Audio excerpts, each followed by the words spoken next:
Okay, welcome back to another edition of LJN Toys, and just dropped today is Wave 6 of the Super 7 Ultimates ThunderCats. And as you can see, they are based on the original LJN toys from back in the 1980s. Well, let's have a quick run through, and I'm going to do a few comparisons with each character from toy release to the upcoming release or the just released figures of each one. And for continuity's sake, I have done my reviews for Wave 2, so some of the stuff I'll say in those videos will make sense if you watch this video, which will be dropped first. First up, we have the Toy Colours liner. And this is one that we all had as children. This is the one that we played with. This is the lino that we had in hand, and he's the one in the original comic books as well, because he had the more orange look in the books. Can't remember if he had the red claw shield and the red looking sword in the old comics. Obviously a lot different to his cartoon self. But I still love this. I still do like this, but I do feel that this wave is maybe a bet on Super 7's behalf. A lot of us do want those more unique characters. We really want Wily Cat and Snarf. A lot of us didn't get the Mattel versions or have sold them off, ready for the Super 7, so they all look a bit more in line with each other. But as you can see, this lino has the new elbows and the new knees. I guess that means we'll probably get the original lino come back round, being a little bit rejigged to fit properly in line with all the other characters. A little bit annoying, I'm not going to lie, in order to pick up him again. That'll be like the third time for me. But here he is, lino. You can see a lot less accessories, unless this isn't necessarily final. I haven't read any press releases, just these pictures have been sent to me. So there he is, mock-up in the box. Figure, spare head, red claw shield, the red sword of omens, and obviously 3 sets of hands. As you see from this picture, the original release of lino there, it actually shows it doesn't have the pins in the elbows and the knees, so maybe it is to come, maybe it's not to come. And then you can see Redliner, which is the Mumm-Ra version of lino, or mirror lino, and again this one has no pins in the elbows and the knees, so again this might be a precursor to perhaps a reissue, rejig of the original. And then obviously you can see the one on the end there, which is the comic and original toy version of lino. All 3 figures do look great. Well, I must admit, having the original lino in hand, it does feel a little bit shorter than some of the other characters.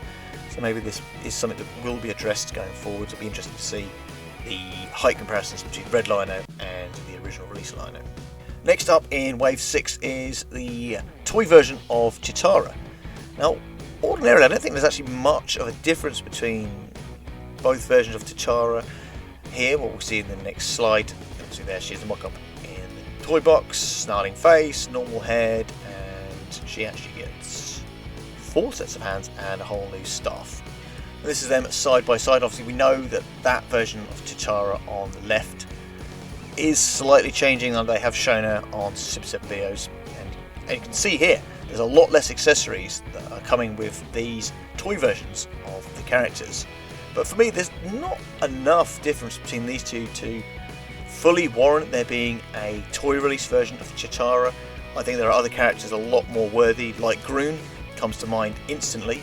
And here we have Monken, based on the toy version, come with a lot less accessories. So you get the spare head, an extra set of hands, and he gets a different accessory to the original cartoon looking release. And here they are side by side. As you can see, again, a lot less accessories, so very much more reminiscent to the original toy release of Monken.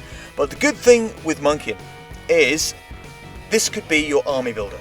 You've got your toy version, could be Atticus or original Monken, however you want to refer to him as, and the one on the right could be your Monkian troopers, Monkian warriors. An excellent excuse for an army builder, in my opinion. I think he could actually work as a release, so I think this one's probably the one a lot of people are going to pick up most. That's just my guess for a bit of arm building for your Monkian warriors.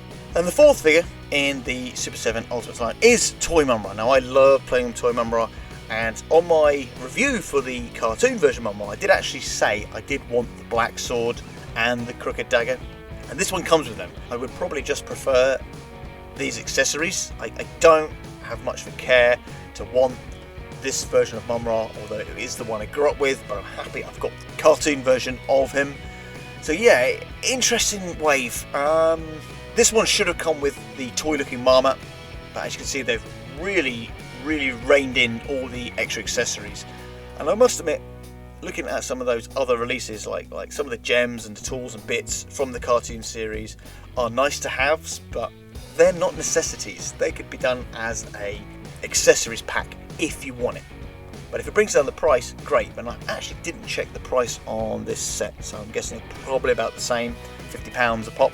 And here we have the Mumm-Ra side by side. Now, one cool thing with the toy version Mumm-Ra, he could actually be a stand-in for one of Mumm-Ra's brothers from the original comic book line and text stories. So, yeah, Mumm-Ra had a few brothers in those stories, and his father is actually a character called Shapeshade in the old comic book. So it'd be interesting to see if we'll get recolours of either of these Mumm-Ras in the two brother colours and his father's colours. And last up is the Foot Soldier, the glow-in-the-dark Foot Soldier. I'm guessing this is going to be one of the convention exclusives that they'll be doing this year at San Diego or New York Toy Con or whatever. So yeah, interesting release. I did pick up another version of the Foot Soldier. I would have picked this up instead of that had I've known about this, but you know, hindsight being one of those things. This is out there for those that love their blue glow-in-the-dark. Baxter was blue glow-in-the-dark, so yeah, quite interesting. They've done 3 glow-in-the-dark Super 7 Turtles, and so fingers crossed for more. I really do like this. It's not something I pick up, but it is something I like. Let's scroll back through. So yeah, toy version Mumm-Ra, toy version Monkian, toy version Chatara. I don't think this one is necessary, and toy version Liner. Well, what do you think of this Wave 6? Don't forget to love, like, subscribe, and comment the hell out of this video, and I'll see everybody in the next one.